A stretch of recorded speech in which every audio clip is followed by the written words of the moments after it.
Hello, hello, everybody, and welcome back to another episode of Fluently Forward. I am joined today by a comedian, podcaster, legend on TikTok, Hannah Jones. Welcome to the show. How you doing? I'm doing so good. Thank you so much for having me. I'm so excited. You live here in Denver, and we've been TikTok mutuals for a while. I was just excited to see that you live in Denver. I came over on your show where you do advice. What's the name of your podcast Help again? with Hannah Jones. Help with Hannah Jones, and that was an absolute blast. You are so fucking funny. Thank you so much. And I'm just so excited to talk all about comedian blind items with you today. And I want this, I was telling Hannah before we started, like, I want this to be fun. I want this to be, you know, a good time. There's just so many pedophiles out there. Like, the blinds are disgusting. You're describing the experience of getting started in comedy. It's like, I want this to be fun. And then you realize they're like extreme. And like, I don't want to be that person who says that being a predator is on a spectrum, because it's obviously like right and wrong and everybody has their line, but it's insane how common it is. And like everyone has to like choose their own personal line of like what they're okay with putting up with. Yeah, it's like, I don't know, it's like a game of Frogger. And to get to the Comedy Store, you have to dodge like pedophiles and like guys who only date like 14-year-olds. And it just feels like, I don't know, comedians to me, I think some of them are great. I think a lot of them are like stunted and then they get famous and just like do the weirdest stuff I've ever seen. There's also like, and I got kind of lucky because I would say like this generation of comedians, being a degenerate is not necessarily like a core part of the identity of being a comic the way that it was even just like 10 or 20 years ago. It was like so the core thing. And it's funny too how even like John Mulaney, right? I feel like his identity, I don't know, he was giving very much like accountant businessman whenever I saw him, and then he turned out to be a degenerate in disguise, basically. So how often do you think comedians are the persona that like they put on when they do stand up? I don't know, because I always like, so Anthony Jeselnik is a great example of someone who like puts on like hardcore degeneratism. But if you ever listen to him like talk about life, he makes me so happy. He seems like the most well-adjusted dude of all time. He has great vibes. He seems like he would be a great hang, if a little acerbic. Yeah. But I think that you just absolutely never know what someone's like behind closed doors. And I think that in general, you're gonna find more bad qualities in anyone who's extremely successful, right? Yeah. Because like, what is wrong with you as a person that you were able to essentially like to achieve at an extremely high level? Usually you don't have time to also be like well-rounded and have a lot of community and be like nice and fun. Yeah. So it does kind of handpick. The people at the top are usually the, you know, the narcissistic, sociopathic, very, very driven. It's like, why do you enjoy the lifestyle of touring 52 weeks a year? You're going to be the best comedian if you don't take any fucking weekends off, for sure. But it also might say something about your personality. Yeah, that's the one thing whenever I listen to interviews of comedians, they're always like, I hate going on tour. It's the loneliest, almost like traumatic experience. And you have to do it to succeed, but it absolutely sucks. And I hear that from artists too. What's your experience like going on tour? Okay. I've only been on little trips that I call a tour. But you've been on tour. Successful. You're on tour right now. But specifically when I'm like going on a trip, I mean, the great thing about comedy when you're at my level is that you're often doing shows with other people and other people that you specifically know. When you get to be more successful than me and you're doing like clubs and stuff, you don't necessarily get to pick who you're performing with every night, and they're not going to be your friends or your vibe. But for me, I only do like indie venues, and so it'll either be like a show with 6 people or it'll be my own show where I picked my friends in that city to open. Yeah. So it's not as lonely, but I think if I was just touring around with like a random handful every night, I would get so exhausted. Yeah, I imagine. It's something I would just like, I don't know, never want to do. I would have to like wipe my tears with all the money I'd be making. Yep, yeah, so I guess it's not all bad. With my free 9-to-5 days.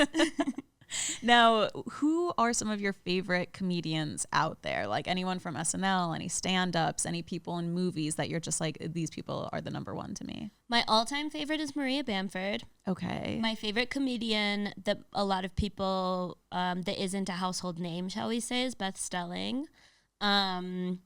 and Nicole Byer. Okay, now name someone I would know who's like a You don't know Maria Bamford? No. That's totally fine. That's totally allowed. Okay. I'm talking like a Seinfeld. Household name. I love Taylor Tomlinson. Whitney Cummings. Okay, I know Whitney Cummings. Yeah, there we I go. know Whitney Cummings, so there we go. She's in here, I think, for a couple different blinds. For the most part. Now, what kind of gossip in the comedy world have you heard of that would be considered like a comedy open secret? Like, I remember when the news came out that Louis C.K. was jerking off, into plants on women, in front of women, and allegedly, by the way, I've heard from people he's still doing the same shit post cancellation. That everybody was like, yeah, that's an open secret. And I was like, disgusting. But everybody seemed to be kind of cool with it. Are there other nasty secrets like that just float around? Totally. Most of the secrets are going to be about like who is secretly like not good enough at comedy, so they need like and this is very occasionally, like a headliner won't be good enough, and so they'll like they like won't be okay with everyone opening for them because they'll be afraid they'll get buried. Or it'll be like who is secretly a fucking addict, which is more so sad than anything else, or who's secretly an asshole. But my favorite open secret that like everybody knows that I found genuinely quite shocking, because again, it's like a public persona thing, and I can't say the name because I can't. Oh, okay, make it a blind item. We'll try to guess it. Yeah. This I didn't even know the last 12 you said, so you're safe. So A- list. Okay, that's good. Male or female? Male. Okay. Religious. Comic. Yes, comic. Is secretly so mean. I've known like 6 people who have met him / spent extended time with him, and every single person has said that he is just like extremely unkind at every possible turn. It's Ellen. No, I'm just kidding. And it shocks me because every comedian, and especially if they're a woman, there's someone who will say like, oh, I met her and she's a bitch. And I hear one story and I completely write it off, because like you can meet pretty much anybody. Any of my friends, I'm sure there's a person in the world who has met that person and thought they were a huge cunt. Absolutely. Yeah. Not all of us are going to be like perfect every day. But once it gets to be like more than 3 people, that's when I really start being like, oh, this person, they must be like deeply cruel. Now, can you say what religion? Or would that give it away? I think it might give it a... no, I can say Christianity. Okay. So a shitbag Christian out there. Mm-hmm. All right, I'm going to think on it, ponder it. I probably don't know who it is, but maybe somebody listening will. Write it in on Instagram if you do. Now, my other question for you before we get into the blind items, do you have a favorite Comedy Central roast? Because I love them all. The roast of Donald Trump, the one of James Franco, Justin Bieber. Like, I just love a good roast. I think it's funny that you asked this, because when it comes to favorites, there's this old saying that like your favorite SNL cast is just whoever was on SNL when you were in high school. Like that's the comedy that for some reason gets burned into your heart.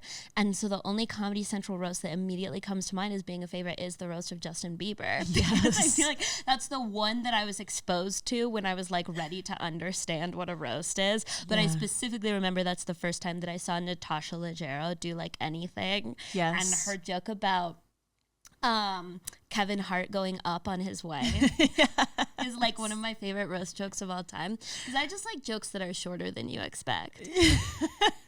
I also love, and I'm positive Justin Bieber did not write his own script, but at the end when he goes like, what do you get when you give a teenager, $1 billion, like a bunch of has-beens calling you a lesbian for 3 hours? And I was like, oh God. And he delivered it with like he was in that blue suit. That was when he looked really good. Honestly, I'll say that like, they usually, so like they'll put together a team of like 5 established comedy writers that will like meet with Justin Bieber that depends on what the project is, but a lot of times, if Justin Bieber wanted to be on a Comedy Central roast, it might be because he also came into that meeting with ideas, and you would be surprised, he probably had a ton of creative input. I don't know if that joke was his, but there's a chance. Yeah, he's do something about me being a lesbian, let's weave it in there. If not, it was just an underpaid writer making basically minimum wage, which yeah, sucks. I know, but God, was it so good. I'm gonna look into see if they get credited, because at the very least, there should be something in there. Today's episode of Fluently Forward is brought to you by Next Evo. I know that this week we are talking about comedians, but do you want to know what's not a laughing matter? Stress, okay, and feeling anxious and trouble sleeping. And that is where Next Evo CBD comes into play. So Next Evo Naturals, my favorite product of theirs is the CBD gummy. These are ones that I like to keep on my work desk and just kind of pop one whenever I feel a little bit stressed, or at nighttime if I'm having trouble sleeping. I've got some of those thoughts racing and I really just want to chill out and go to bed. So if you can't find relief through stand-up comedy or giggling over your favorite comedian, go and check out Next Evo Naturals. Not only do they have CBD gummies, they also have sleep support complex pills that you can take, and those have CBD and ashwagandha, which I've also been taking lately and love. So you can upgrade to better natural solutions from Next Evo Naturals. Go to nextevo.com and use the promo code FLUENTLY to get 25% off. That is 25% off at nextevo.com with the promo code FLUENTLY. Well, before we get into all of the blind items, I want to start with one kind of long blind here that really fascinated me. It was about Jay Cutler and Andrew Schultz or whatever, basically these bro-y comedy podcasts that are out there. I always notice that there are a ton of OnlyFans and sex workers on this podcast. And I was always what is the overlap between OnlyFans and male podcasts where I'm always seeing them go on? Mm-hmm. So this blind item is called The Hustle. It says, lots of people are involved in the same type of behavior, but most of them you would never be able to guess. So I'm going to limit it to a few that you probably can get. One is an A-list athlete podcaster, one is an A- list comic podcaster, and the third also falls into the same category. All of the people who participate in this have a ton of underage fans. They have legal fans too, and they target them, but they're really targeting the underage ones. In exchange for sex and a cut of the earnings, the male hosts will bring on women who are porn stars or OnlyFans stars and have them come on and basically talk about sex for an hour while dressed in very little. Every few minutes, the OnlyFans site will be mentioned, and it is astonishing the number of subscriptions sold while this is going on. Most of these are kids with their parents' credit cards or using a Venmo card to make their way around the age requirement. Then the model will tease something that she's about to post, usually a video. She'll charge $50 for it. Then that happens at the end of the hour. Most of the time, in an hour appearance, there can be mid-six figures made. The host takes 20%, and of course the sex, and the model can talk about how she makes hundreds of thousands of dollars a month doing OnlyFans and get other women to join her. Have you heard about this?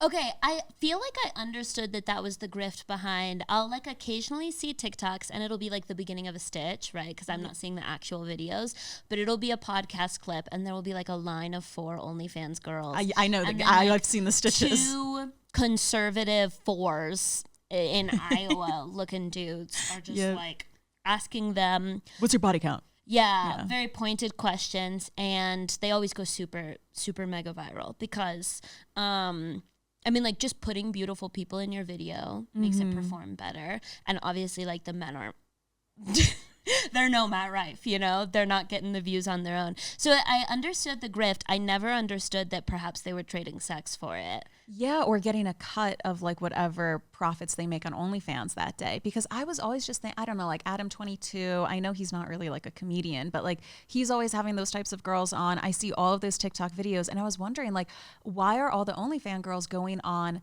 To me, it makes sense that comedians have podcasts because they're talking all the time, that script writers would have podcasts, I don't know, an artist or a shoemaker, if your job isn't verbally expressing yourself, I don't understand why people would go on podcasts all the time. I can answer why. Yeah. Because you want podcast fans. Everybody wants a podcast fan because a podcast fan is a different breed of fan. And podcasters are by and large men who are ready to be obsessed with something. And you're going to make all your fucking OnlyFans money from men who are ready to be obsessed with something, ideally fucking you. Yeah. I would think if I was an OnlyFans Thrones girl, I would make money off of no one more than the male podcast audience.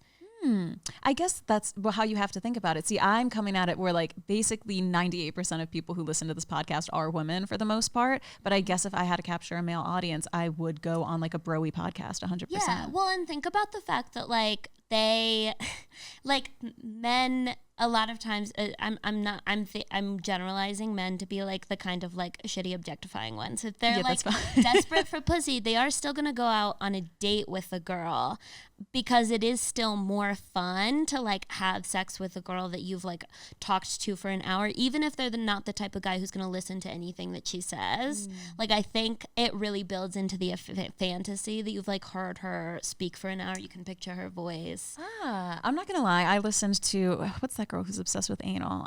Stella Barry. I listened to her on Sophia Franklin's podcast. I bought her OnlyFans for a month. It wasn't good, and then I unsubscribed. But yeah, I don't know why I'm acting surprised when I've done the same damn thing myself. I could never give her a dime, but I love her vibe.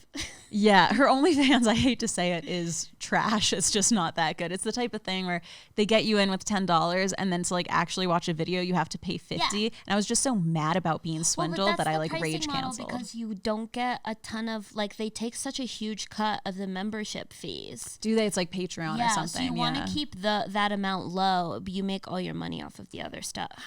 Okay, there we go. Yeah, from what I've heard too. I've never done it before. Okay, Matt Rife. We're going to talk about him. He is the pillowy lips comedian that everybody is talking about now, and he's gone viral on TikTok. I'm sure you've seen his stitch where he's like working out or something, and then he's saying, oh, like it's hard to be so attractive because like when you come on stage, like nobody wants to like laugh at somebody when they're checking out your arms. Unattractive, who is attractive. Yes, and then everybody started like obviously dogging on him. Have you ever seen women? If an attractive man is in the room, we just start laughing. We're literally like, oh my God. I was at Starbucks today, and the man who handed me my drink was attractive, and I just stumbled over my words and was like laughing as I was like, thank you.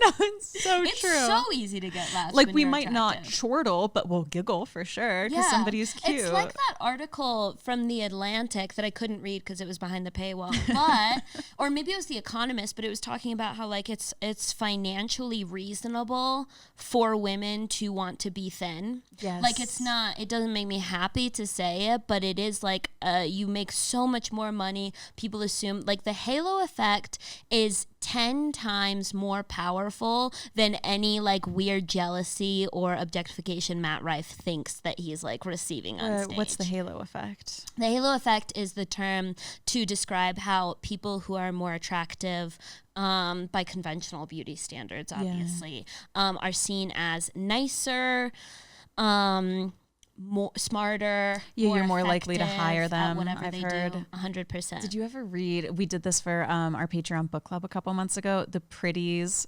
series. Yeah. Yes. Okay. So like, I loved those books. Anyone who hasn't read it, it's like this YA sci-fi book. It's so good. Where basically in the future they live in this world where once you turn 16, the government gives you plastic surgery to make you like perfectly symmetrical. And they did that because like they ran all of these studies and they found to make things more equitable, everyone had to be like hot. And what's better, they make you dumb too. Yeah. They make you a dumb, and then they give you a fuck ton of cocaine, and you just go around and fuck for 4 years. And they make your pussy tight and wet. Yeah. That's in the X-rated literally, book. I was like, what's the problem? Dystopia? Absolutely not. This is why a utopia. Yeah. Fiction. Honestly, that's the thing. Like people either read, and we discussed this in the book club, half the people were like, that's heinous. And then the other half were like, give me the pill. Like literally. I would absolutely go for it. I've seen the alternative. It's it's not that great out there. Yeah. So Matt Rife, he looks like one of the people that basically got surgery to look symmetrical and flawless. His blind items are interesting. Before we get into them, how do you feel about him as a comedian? Do you think is he well respected? He seems to be going on the up and up.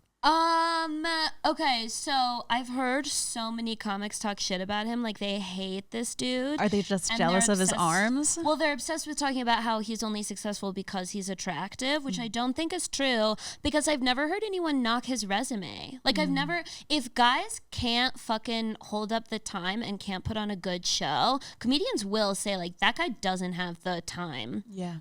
Which happens a lot if people get like famous too soon before they actually actually have amassed enough material or experience as a comic to really justify it. But I've never heard anyone specifically say that about him. I've definitely heard people say like he does so much crowd work that it's not really if you don't love crowd work, I've heard that it's not always the most amazing show. Nowadays, like they have to do more crowd work because then they clip it, put it on TikTok. That's what gets them noticed. They can't really clip their jokes because then it would ruin their set. Is that true? For a guy like Matt Rife, who is in a cycle where he is building material to sell for a lot of money for another special, absolutely, he's not going to be posting any of that material. Crowd work is all he can post. Crowd work or podcast clips, which is why you see most comedians doing a lot of crowd work and a lot of podcasts. Yeah, they're on OnlyFans. Yeah. They're trying to promote it. But, I mean, that's changing a lot. There's definitely, like, I've also talked to comedians who are in the special cycle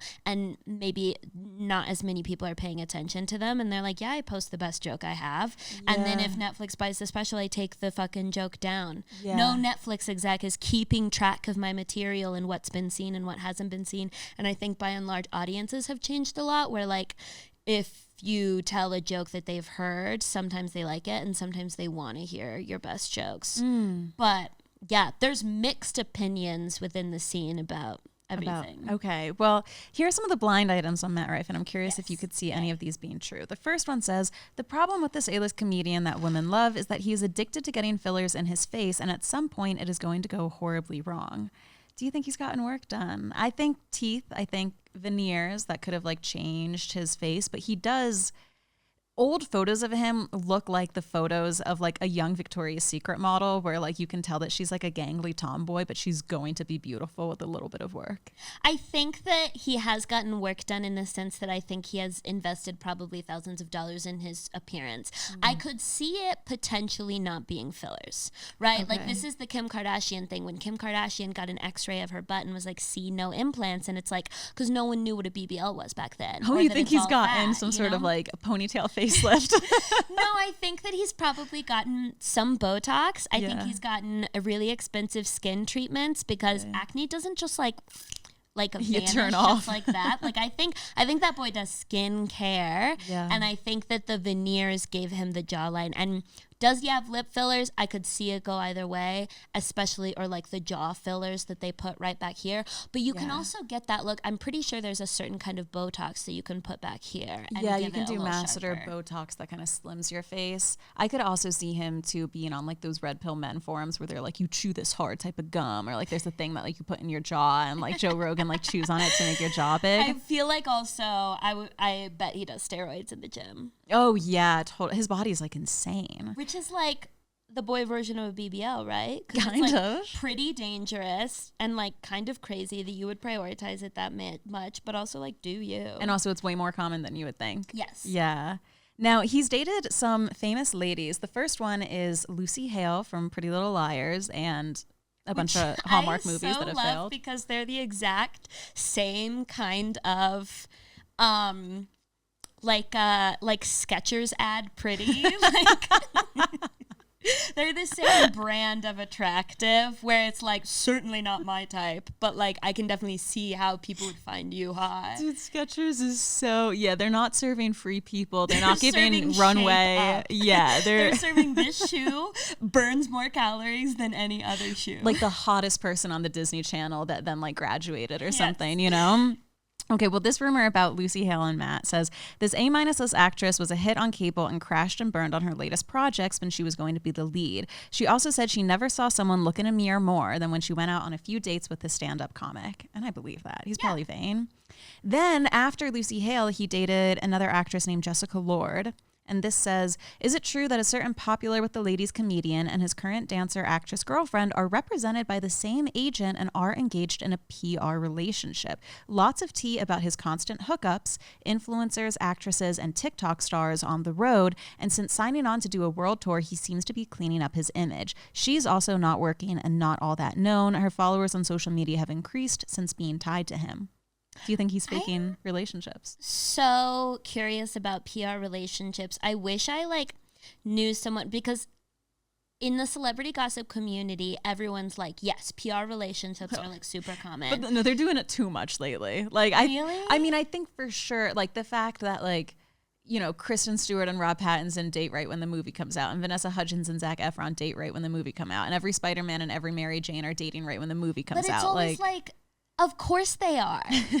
Because they're like two hot people who literally aren't allowed to meet anybody else for 6 months. If you go into a movie single, of course you're going to date the fucking co-star. They handpicked a person who is your same level of obscene attractiveness. To me, it's like it would be more surprising if they didn't actually fall in love. In my theory, a PR relationship is two people hooked up and they decided to go public mostly because of the positive PR benefits. Whereas they're probably hooking up with plenty of like random DJs that they meet at a club, but they're not going to like go public with that because it's so you're thinking of like a PR relationship that benefits their own like Instagram following rather than benefits movie ticket sales or something. I guess like my kind of like theory about PR relationships is like, sure, there are some that are completely fabricated because we know that there have been a few, but I think the majority of them are just like exaggerated and come from like a seed of truth. Yeah, I know. I'm with you too. I used to be one of those people that was like, it's completely false and there's like a contract, and like now I'm like, well, I think that there's like a little bit because going they also on there. like, if you actually think about what legal work would be required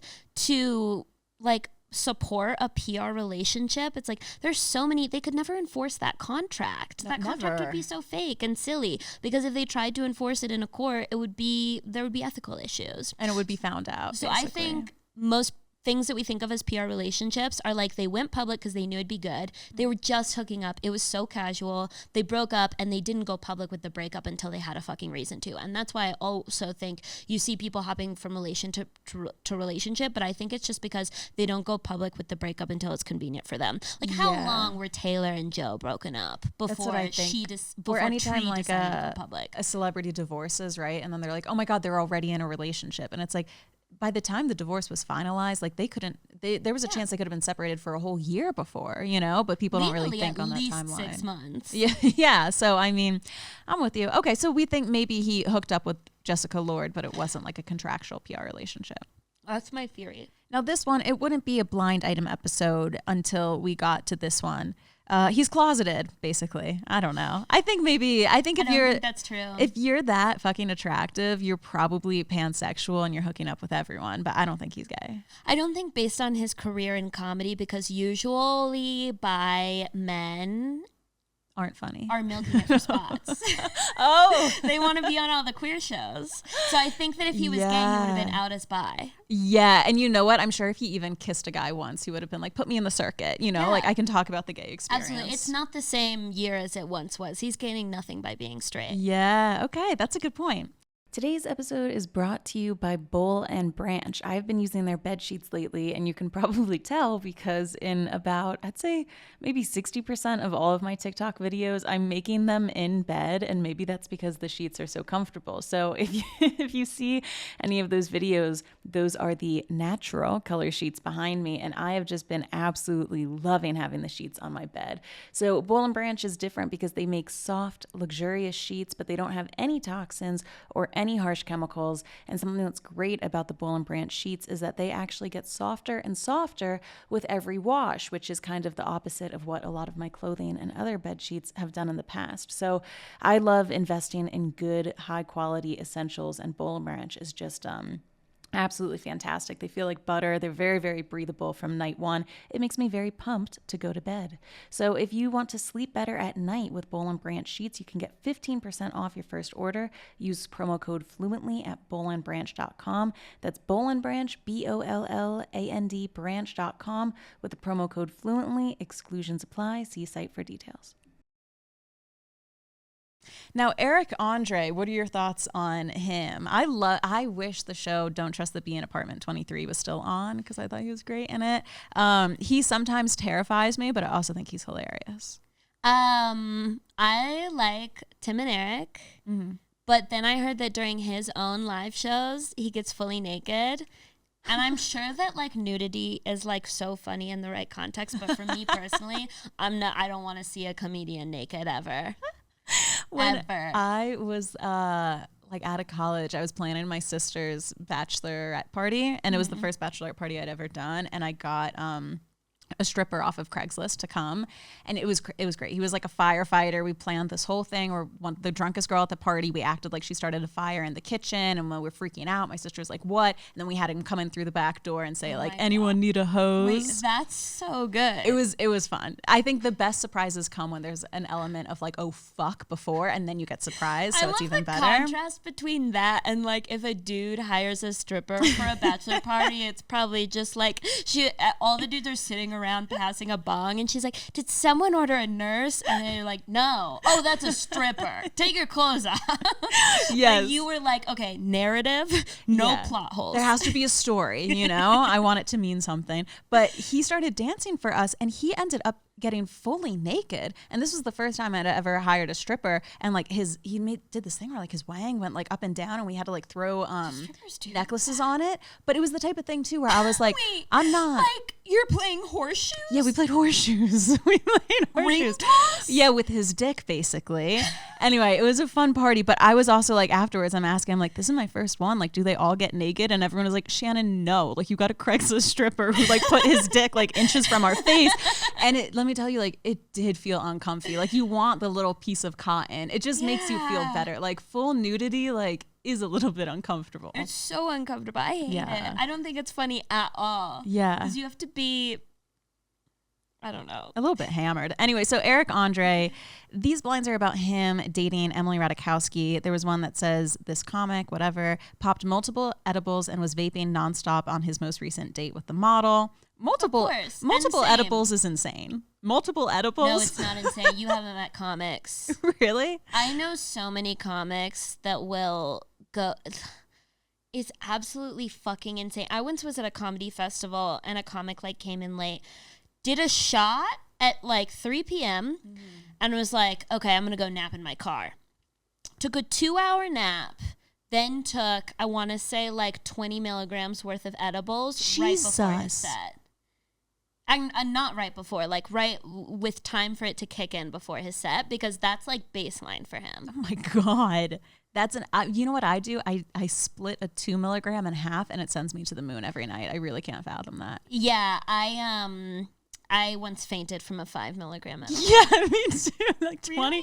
20 is insane. Like sometimes I take edibles and I'm like, actually, the war on drugs like should actually go harder. Like this shit is. But I also dangerous. just think that like people genetically respond so different to weed. Yep. Because every time that I've also met like a true pothead, they also like won't really love alcohol. Yeah. And they won't get alcohol the way that I get alcohol. Like, alcohol was made for me. I understand Sauvignon Blanc so fucking well. Yeah, I'm with I you. took my first sip of wine from a bag in college, and I was like, "Oh, it's the antidote to everything in my brain. That's fantastic. I can only have a little bit of this, You or Irish? else I will go off the rails."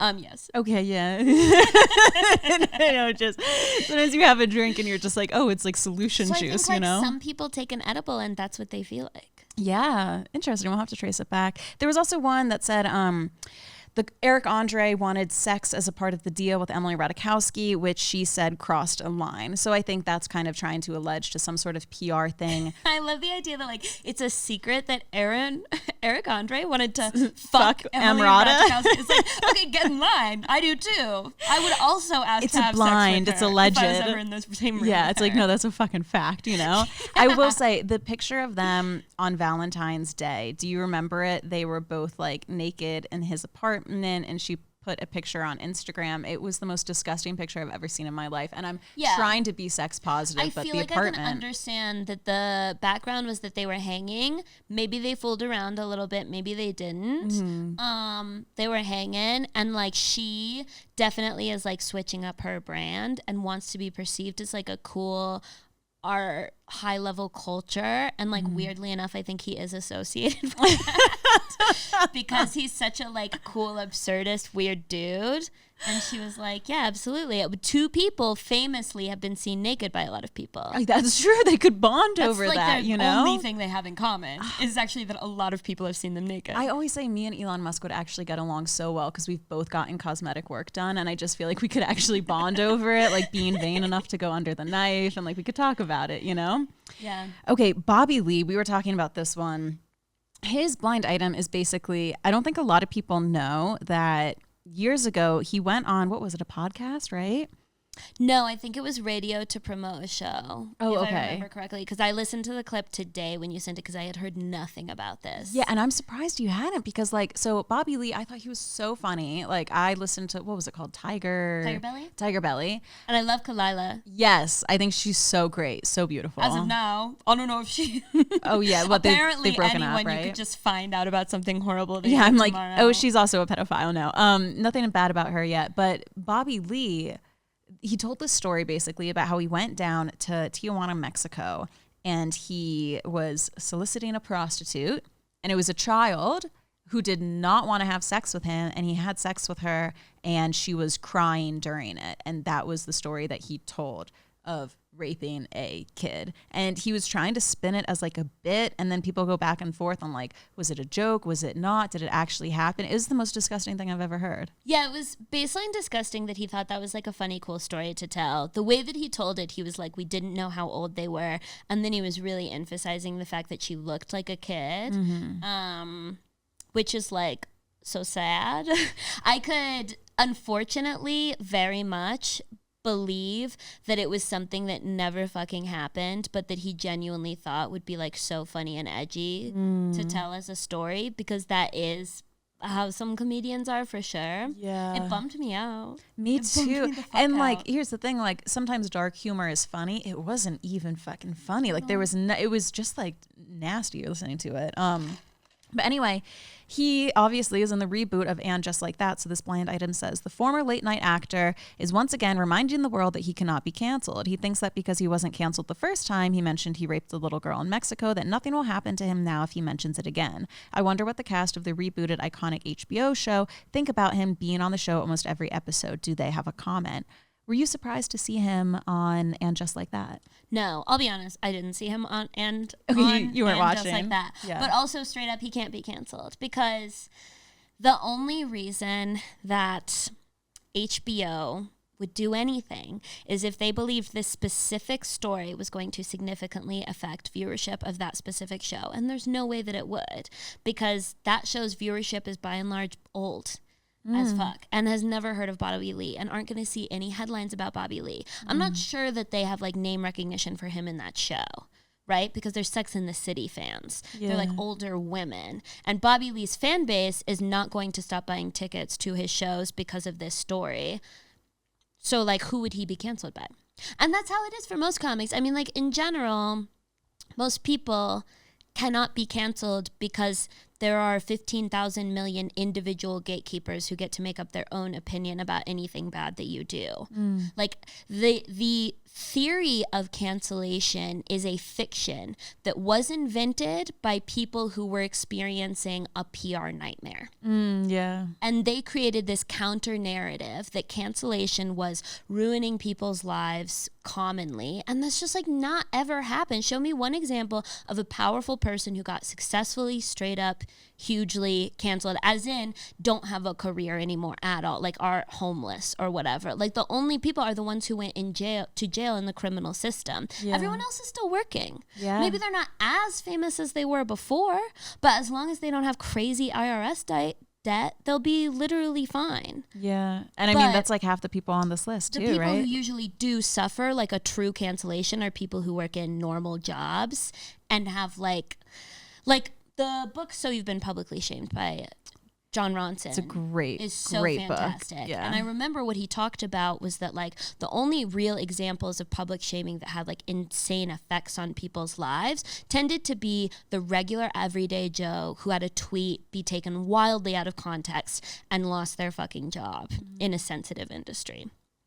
But like, no, he can't be canceled in the sense that like no comic with a fan base can be canceled. Yeah. And also too, like it's one of those things where, I mean, you're in comedy and you hadn't heard of the story. So, I mean, it is kind of buried in a good way. Yeah. In the sense where like Louis C.K., like everybody knows about him, right? So these things get blown out of different proportions, basically. Brendan Schaub, what do you think of him?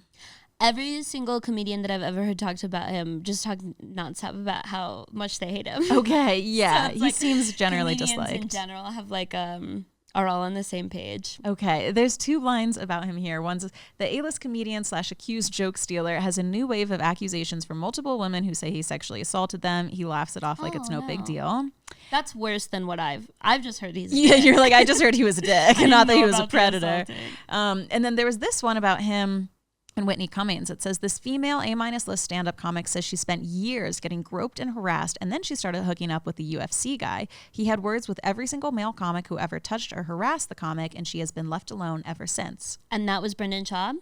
Allegedly. Okay, so he's the hero of one story and the villain of another. That's a fantastic duality. So who knows? I mean, you know.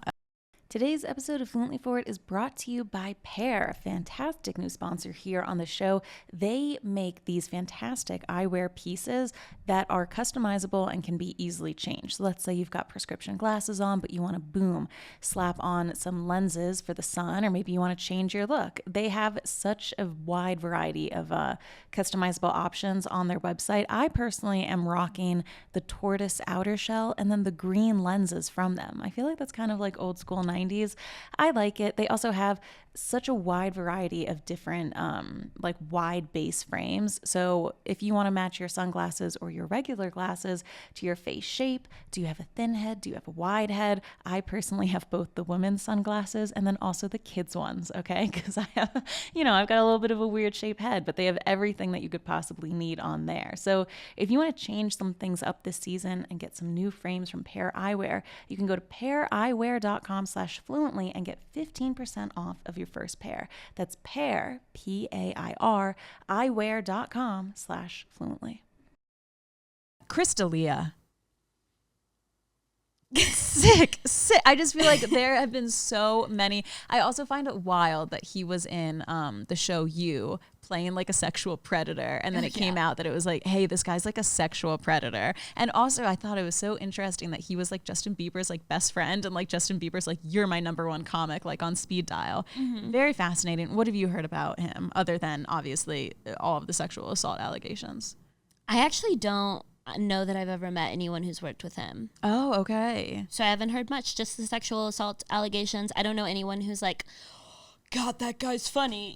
Like he's kind of the like Dane Cook, where it's like, that era of comedy that like maybe was like so extremely successful, and that kind of he reached a level of celebrity that was a bit overexposed. So I think a lot of comics are just like, nah. He seemed like a shiny Hollywood, like Justin Bieber's friend type of comedian to me. He didn't really seem like a nitty gritty. I don't know. I think he was doing a podcast, but yeah, this blind was basically just saying that he's having a long overdue cancellation. All it took was a documentary highlighting each of the 36 or so times he has been credibly accused. Yeah, of underage sexual assault and grooming and other horrible behaviors. Holy fuck. The thing for me is that he's fucked more teenagers than I have adults. Yeah. That's crazy. He's fucked 3 times the amount of teenagers as I have adults. Tried to. Which is, still just as bad. I don't know if, this actually happened, but, these were all accusations. What is your take? I just hear so many different stories. Why are they all underage girls? Okay. Because most dudes who get into comedy have a core part of their identity that is like, I am not valuable on the sexual marketplace. I am valuable on the sexual marketplace only in like my talent and my sense of humor. And so they are always going to be looking for whatever like fills that little void and nurtures that little core wound. And we live in a pedophilic culture. And I think that a lot of dudes who don't even think of themselves as pedophiles just know that like young looking bitches are like valuable. Yeah. Because you'll hear dudes talking about, and I don't believe that every dude is a pedophile. I think there are a lot more true pedophiles out there than we Hot realize. take, I don't think every guy's a pedophile. But I think a lot of guys are like socialized and molded into liking younger women, because you'll hear them talk about like, well, of course he's fucking teenagers if he doesn't know she's a teen because teenagers are just hotter. And it's like, I don't actually even think that that necessarily makes you a pedophile. I just think that you should recognize how much you've been socialized into thinking in a pedophilic way. That you just inherently do believe that teenagers are hotter. But by our modern beauty standards, they are hotter. I guess so. I've just always been so baffled because I just think if I was a male celebrity or someone famous, number one, I'd freeze my sperm and get a vasectomy because, you know, all these guys are like, oh, I was accidentally knocking people up. Number two, I would always check for like a passport or a license, and I would just bang 22 to 28-year-olds. They don't want to see the passport because they're afraid that that then I'll be like, oh, I guess I can't fuck you now. You're not old enough. It's just wild to me. Like, I just think there's so many hot people in their 20s. Like, how is that not enough for people? So I think that there must be some sort of power, psychological, like... Yeah, absolutely. The psychological power. There are a million things about it that unfortunately have been bred into them from a very young age. That like, this is a hot dynamic. This is a sexy dynamic. And instead of looking inward, they have been surrounded in this lifestyle that keeps you, like, the only way to really keep yourself on the hamster wheel is to have a certain like delusional sense of self and have a certain level of narcissism, because like self-actualization is not really compatible with the entertainment industry. Yeah. There is a limit to how much you can grow. A lot of times it will always come into conflict trying to like have good morals and stuff because it's an industry, it's capitalism. Okay, now I'm getting too fringy. Sorry. The word capitalism came. Well, let's talk real quick about Jeff Ross, because this was something that I hadn't heard of. Jeff Ross is the guy who basically does every Comedy Central roast, and people are like, oh, look, like one of the ogres from Lord of the Rings showed up or something, and then there's Jeff Ross going like, oh, you know. Anyway, so like that's how I know of him. Have you heard about him and Jessica Radke? No. Who's Jessica Radke? She was a young woman that he dated back in the day. So this story came out on The Cut, and I cannot believe I had never heard of it. So in September 2009, this woman named Jessica, she made a public Facebook page called I Was 15, He Was 33. And she basically wanted to lay out evidence of her sexual relationship with Jeff Ross. She was posting pictures. This isn't funny, but like one of the pictures, right, was like him kind of groping her, and she says, please note where his hand is on my 15-year-old body. And then the other photo is of them, and he's wearing a fedora, and it says, please note the hat in the photo that Jeff is wearing. And at first I was like, yeah, a fedora is a crime. Yeah, but then in the next photo, she's wearing his hat. So I think that's okay. why she referenced it. At first I was like, lock him I up. just love the idea that she's cunty too. She's like, I'm gonna release all this info and I'm gonna be petty about it. And I'm also going to drag him to hell on the runway. Yeah. But anyway, she basically does this video too, detailing her, you know, underage relationship with Jeff Ross. And the video kind of went unnoticed until allegations about Chris D'Elia came up. So then other comedians found her video and surfaced it, and it got like millions and millions of views. So basically this is her story. And by the way, other people have spoken out about this. Amy Schumer said, Jeff is someone I consider a good friend and I love him, but to be honest, he has always had alarmingly young looking girlfriends. Never one I have known to be underage, but alarmingly young looking just the same. And then another comedian who asked to remain anonymous said, Jeff Ross was always with a young girl. That was his girlfriend type. Were his girlfriends 18 and over that I saw him with? Probably, but he was still considerably older. He has that reputation. Jeff Ross has responded to these statements saying on Twitter, let me be clear. These disgusting allegations asserted against me are absolutely not true. I have never engaged in any sexual relationship with a minor. But in this article with Vulture, there were 7 different sources that confirmed that they were aware of his relationship with a 15-year-old when he was 33. And one of those sources was her fucking father, which is weird. The father like signed off on the relationship. So I've heard of that before. That has happened to my friends. Really? In high school. Yeah. I had a friend who was like, I want to say 15, and she was dating a 24-year-old, and he met her parents, and her parents were chill with it. I think like they have learned a lot since then. I don't know how that family operates, but like, I've heard that happening. Ugh. A lot. It also happened in the Jerry Seinfeld-Shoshana relationship, which is included in here. So basically she describes the first time she saw him, it was outside the Boston Comedy Club. She was 15, he was 33. She says that she was standing with some guys outside.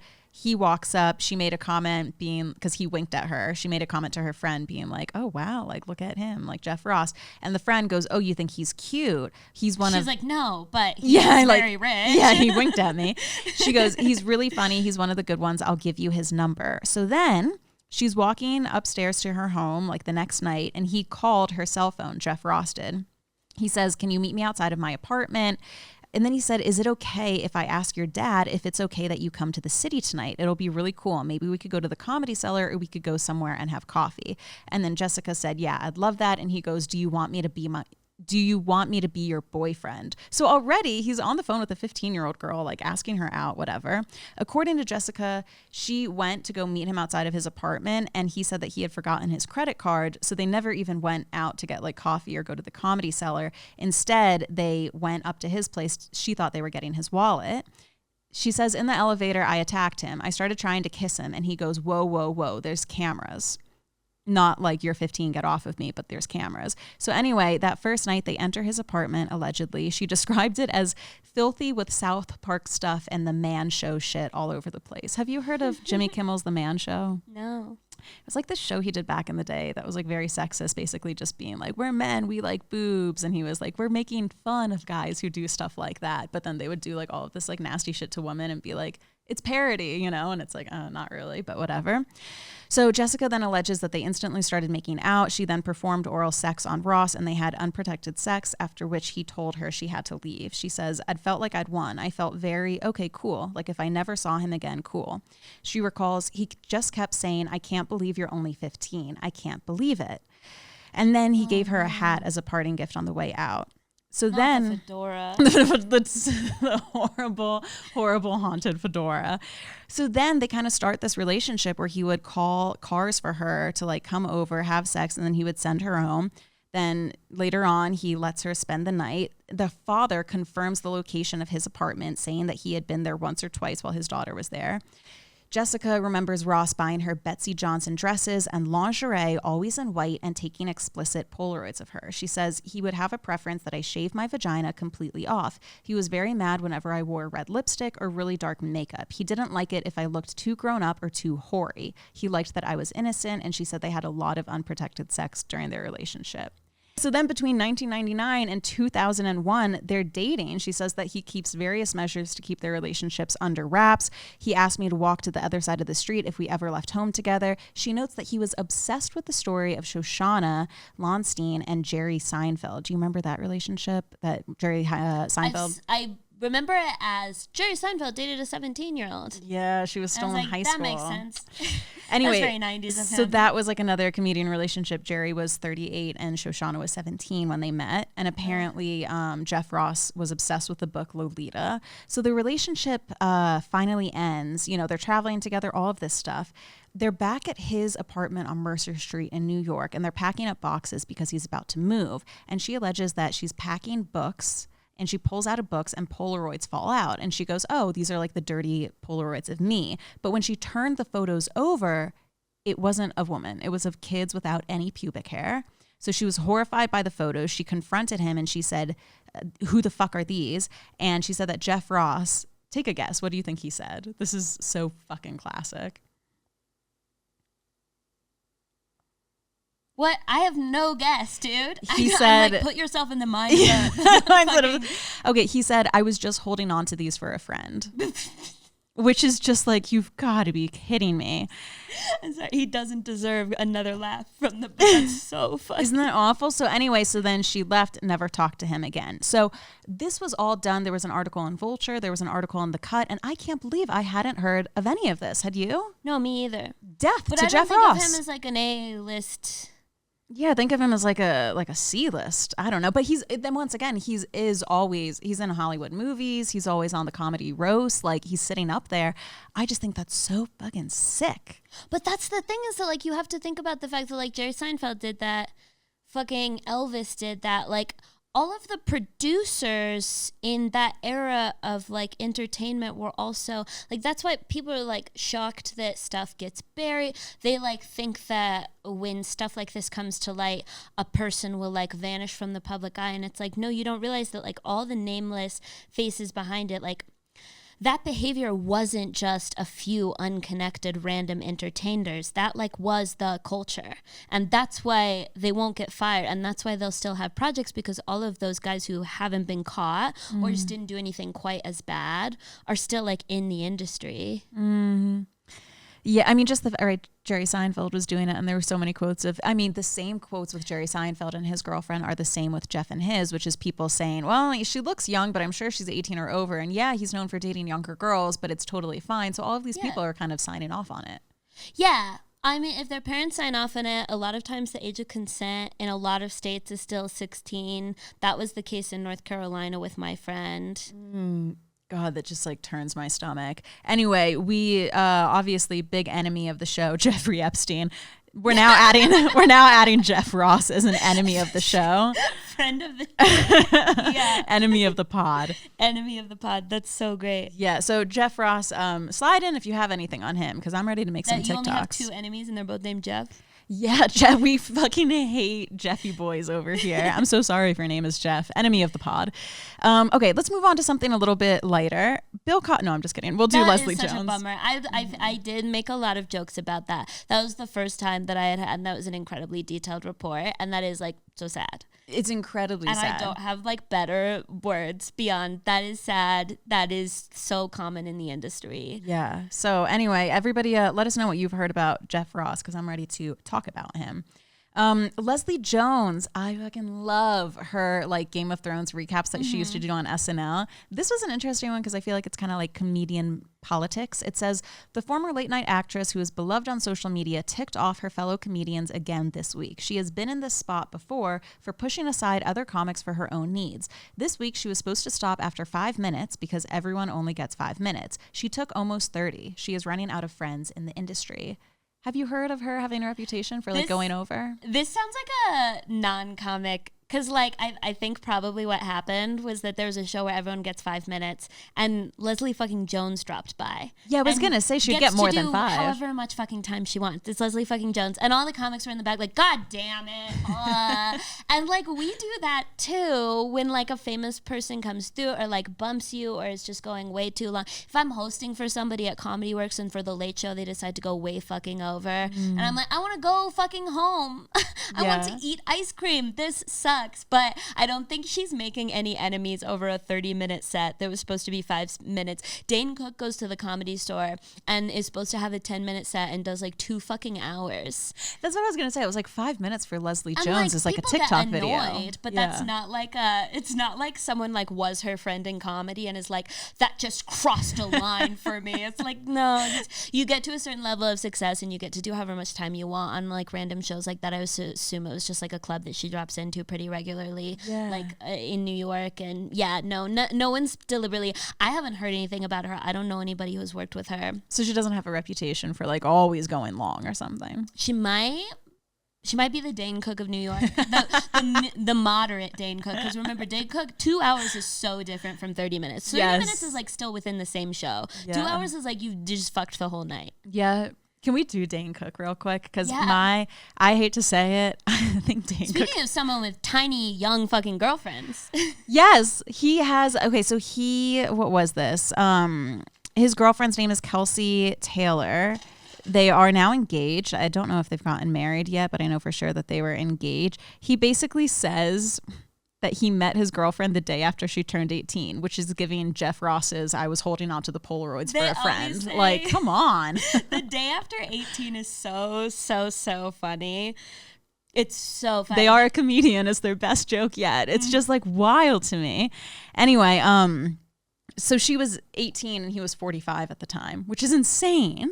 Mm-hmm. But I hate to say it, I thought Dane Cook was so fucking funny back in the day. The vicious circle, like his joke about how it's uncomfortable to like watch a woman masturbate in front of him because she looks like DJ Diddles spinning the clits of the 80s, 90s, and today. I'm like, God damn it. Like he just said so many things that like, yes, it was high school humor, but I thought it was funny. But I feel like in the comedian world. You also have to remember that was like some of the first comedy that you were ever exposed to because you had such a limited view. That's why like here's the thing. With SNL is because like they become aware of satire at the same time that they are being exposed to the first satire they've ever seen. And so that's why adults will always say that SNL isn't good anymore and high schoolers will always say that it's the most cutting edge thing. Maybe, but the thing is, like, I'm 30 and I still think he's so funny. Dane Cook? Yeah. So what? Oh my God. You don't? You're the first person I met to be like, I love Dane, and more power to you, dude. I just think, okay, so I assume that he doesn't have a good I have rep. so many female comics that I like that nobody else likes. That like everyone, not everybody. People will say that like certain female comics, they like really hate their material, and even though it's hack, I'm like, it's just so it makes me laugh. Yeah. What do you think of Amy Schumer, by the way? Love her, hate her? I don't have any personal opinions about her. I really loved her sketch show. Okay. What about Nikki Glaser? Love her. Me too. When she described her lippy vagina as a hastily packed suitcase, I was like, you just got 50% of the female population on your side, because, you know, the beef curtain population is out here always going to love her. And now she's like talking about how much she loves Taylor Swift. I think she does a good job of being like a feminine comic, but then also like being a little bit crass, but teetering that line pretty well. Yeah. Lots of people don't like anytime a female comic talks mostly about sex. And it's like, I wasn't aware we get to pick what we talk about. I thought we were just saying shit and waiting for a laugh. And usually the laugh comes when I'm talking about sex, dude. I'd love to talk about other stuff, but this is what it is. No, I feel you. That's why I like Dane Cook. Like, what can I say? I just like trash comedy like that. Russell Brand, do you consider him a comedian, or do you now consider him more of like an actor, podcaster? I think of him as an actor, but I don't know that I've considered him too much. Okay. Well, he was on here because, you know, he used to be a comic back in the day.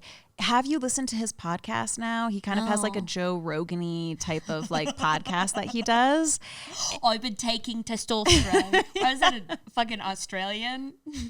It's so funny because like he'll talk, like he'll bring on politicians, like talk about like very serious topics. British politicians? No, like American. He's like leaning it would be hardcore so into funny that. if he brought on like Tories. And, like, I don't know if that's like I don't know what current political parties in the But UK no, he like are. lives over in like LA. He's like a hippie. I think he's like, you know, got a family now and everything. And he has this podcast studio where he talks about like moderate, controversial type of politics.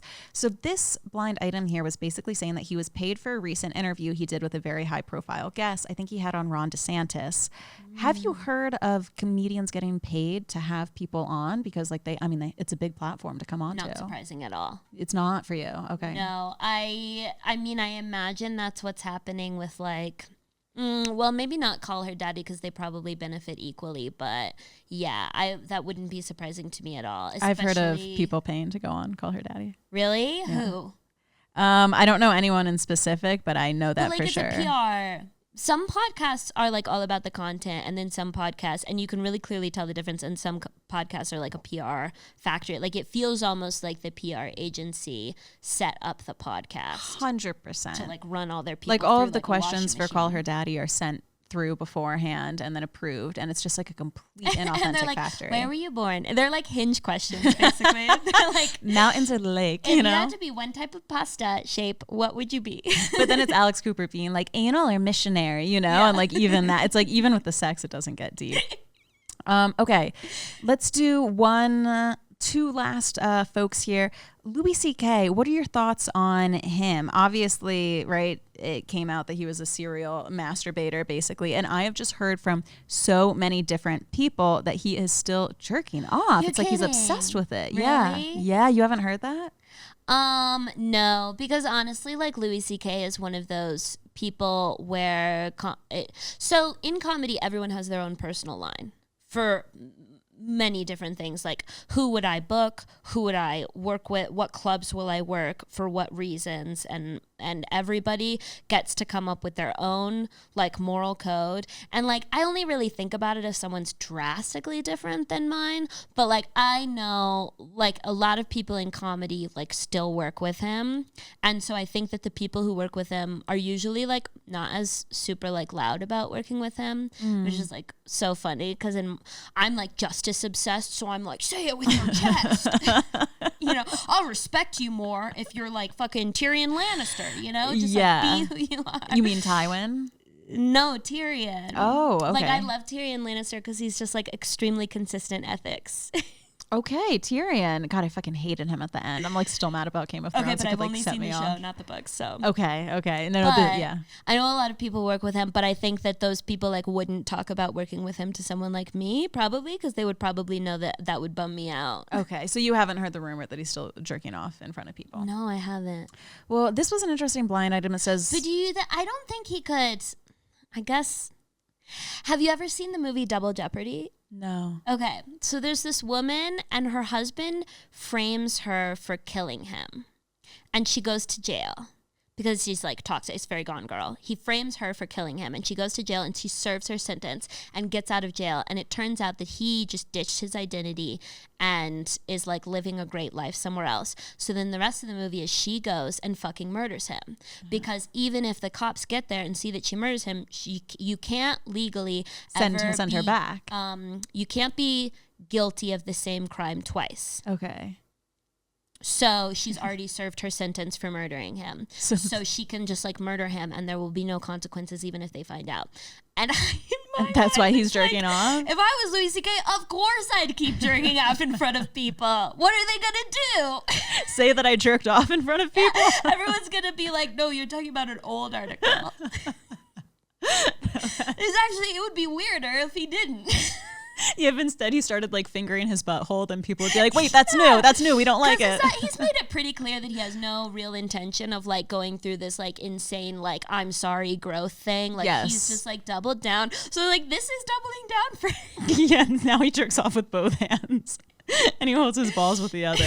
No potted plants in sight. Well, this was a blind item. It says, why is it shocking that this pay cable channel Showtime is not showing the documentary about the A-list comic Louis C.K. and all of the awful things he has done to women? So I don't know if you heard about that, but there was a documentary about him that then Showtime dropped. This was a while back. And it says the parent company, Paramount, has employed the best friend, Brian Robbins, of the disgraced children's show producer Dan Schneider for a very long time. So Dan Schneider was the guy who basically ran all of Nickelodeon back in the day. Yeah, I've heard so many Foot stories fetish about him. man.